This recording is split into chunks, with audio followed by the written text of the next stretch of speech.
Welcome to the Salmon Runs YouTube. Enjoy the video. You begin during a live FaceTime call. This is required so Shareplay can sync playback. Make sure both devices are on the latest OS and have Apple Music enabled, otherwise syncing will fail. Once you're on the call, open Apple Music and play the track or playlist you want. You'll see a Shareplay banner or prompt.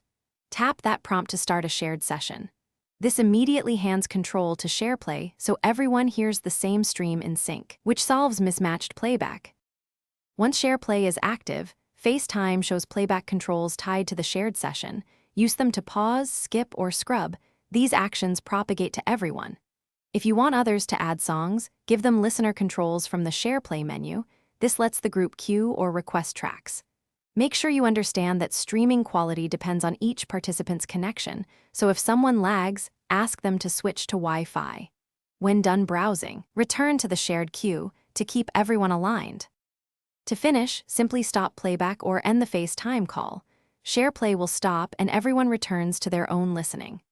If someone becomes out of sync, have them pause then press play, or leave and rejoin the FaceTime call to reinitiate Shareplay.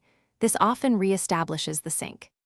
If problems continue, make sure each person's OS and Apple Music app are up to date, confirm active subscriptions, and switch to a stronger network. These steps resolve most common Shareplay hiccups. Thanks for watching. Consider subscribing if we helped you.